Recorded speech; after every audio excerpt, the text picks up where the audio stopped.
புறத்ததுல இந்த 3 தடவை பாடிட்டேன். Okay madam, பாடலாம். முதல்ல இந்த வீட்டுக்குள்ள ஒரு ஆம்பளை வந்திருக்காருடி. அவர் ஏற்கனவே வீட்ல வந்து ஃபைட் பண்ணவர் தானே? அது அவரா வந்தது. இப்ப அம்மா எல்லாம் கூட்டிட்டு வந்திருக்காங்க. யா என்ன என்னங்க நீங்க ஆவனா பணத்தை நீட்டுறீங்க? பணத்தை எதிர்பார்த்து நான் எதுவுமே செய்யறது இல்லைங்க. கடமையை செய், பலனை எதிர்பார்க்காதேன்றதுதான் நம்மளோட பாலிசி. போதும் போதும் போதும். உன் பேர் என்ன சொன்ன? என் பேர் காசிங்க, சொந்த ஊர் சிவகாசிங்க, படிச்சதெல்லாம் தென்காசிங்க. Excuse me mister Kasi. Yes madam. உங்க ஹெல்ப்புக்கு ரொம்ப நன்றி. யூ மே கோ நவ. நீங்க போலாம். Okay madam. மேடம். எஸ். காலையில நீங்க வர வரைக்கும் நல்ல வெயில ரோடு போட்டுட்டு இருந்தேன்னா அப்புறம் கையில இருந்த காசெல்லாம் பொறுக்கி அவங்க கடன் அடைச்சிட்டேன். அதுக்கு என்ன இப்போ? பசிக்குது, கொஞ்சம் சோறு இருந்தா போடுறீங்களா? என்ன இந்த ஆளு எப்ப பார்த்தாலும் சோறு சோறுன்னு அலையறான்.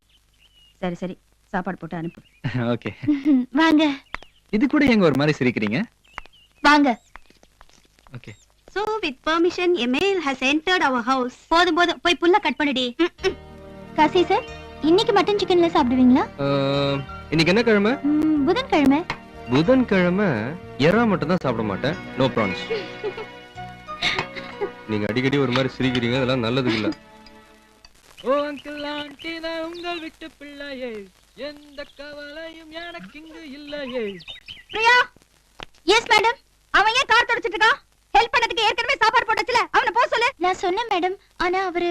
இத பாருங்க, ஒண்ணு சாப்பிட்டு வேலை செய்யணும், இல்லனா வேலை செஞ்சதுக்கு சாப்பிடணும். இதுதாங்க என் பாலிசி. நான் சாப்பிட்டேன்ல, அதான் வேலை செஞ்சிட்டு இருக்கேன். அப்படிங்கறாரு மேடம். மேடம், நான் சொல்றேனே தப்பா நினைச்சுக்காதீங்க. அவர்கிட்ட நிறைய நல்ல விஷயங்களா இருக்கு மேடம். ரொம்ப சின்சியரா இருக்காரு, புத்திசாலியா இருக்காரு, பலசாலியா இருக்காரு, நன்றி உள்ளவரா இருக்காரு.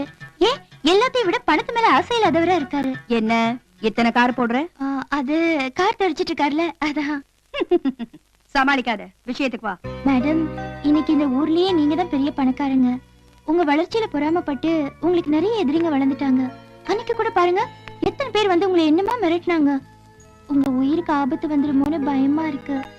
நம்ம கிட்ட எத்தனை பொம்பளைங்க இருந்தாலும் அவரை மாதிரி ஒரு ஆம்பளை துணை இருந்துச்சுன்னா உங்களுக்கு செக்யூரிட்டியா, ஒரு பாடி கார்டா, ஒரு போலீஸ் மாதிரி நினைச்சுக்குங்களேன். நீங்க நல்லா இருக்கணுங்கிறதுக்காக தான் மேடம் நான் சொல்றேன். ஃபேக்டரி, இண்டஸ்ட்ரின்னு எத்தனையோ பேர் உங்களை நம்பி இருக்காங்க. எல்லாத்துக்கும் மேல உங்களை நம்பி உங்க தங்கச்சி இருக்காங்க. நீங்க நல்லா இருந்தா தானே உங்க தங்கச்சி நல்லா இருக்க முடியும். இந்தமா சாவி. ஏமா, உனக்கு கல்யாணம் ஆகலையா? ஐயோ, மேடத்துக்கு தெரிஞ்ச வேலை போயிடும். அதானே பார்த்தேன், எல்லாம் திருட்டு கும்பலையா? என்னங்க ஜெர்க்கெல்லாம் விடுறீங்க? சந்தோஷமான மேட்டரா? ரொம்ப சந்தோஷமான மேட்டர். எங்க மேடம் கிட்ட சொல்லி உங்களுக்கு வேலை வாங்கி கொடுத்துட்டேன். வேலையா? மேடம் கம்பெனில மேனேஜர் வேலையா? இல்ல, செக்யூரிட்டி. மேடம்க்கு நீங்க தான் பாடி கார்டு. எப்போ என் கூட தான் இருக்கணும். எது? ஐ மீன், எப்போ மேடம் கூட நம்ம 2 பேரும் இருக்கணும்னு சொன்னேன். பெரிய வேலை, அடியால் வேலை தானே.